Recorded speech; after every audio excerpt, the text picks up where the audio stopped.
Good evening, everybody. It's Crystal here with the Week 5 discussion board. And we had to answer and discuss a few things about advocating and social justice counseling.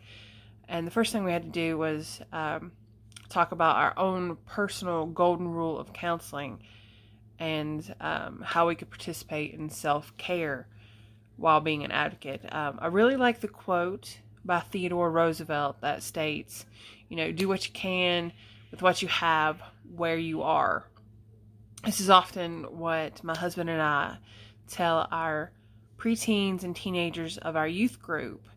And I feel this is a great way in which, I can live out being a counselor. And with self-care, honestly, I feel that taking up a hobby, an enjoyable hobby that allows you to refresh mentally, physically, spiritually, would be a really good self-care option.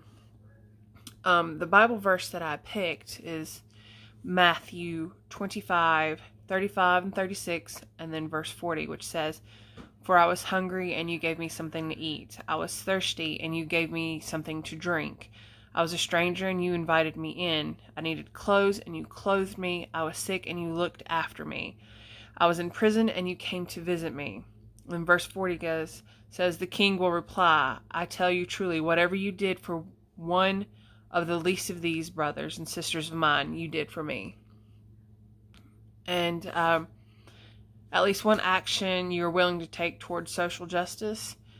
In the article we read called Values in Social Justice and Counseling, the author states that there are other values with social justice counseling, including the values of equitable systems, social tolerance, and compassion for socially disadvantaged groups, and that counseling from a social justice perspective includes valuing an active helping style and a commitment to transformative and systematic change.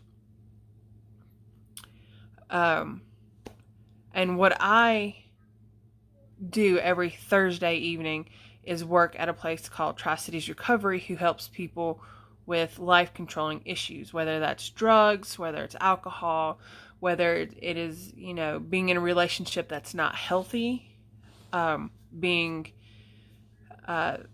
they come to this outreach, and the man who's over the program that they teach there, it's called Living Free, often advocates for those who are dealing with drug issues, helping them get, the court-required help they need, and offering them ways to learn biblical truths and teaching them how to apply those biblical truths to the issues they face daily. And I honestly think that I would really like to work along the same lines, or at least in some context. Okay, well, that's all I've got. Happy early Valentine's Day.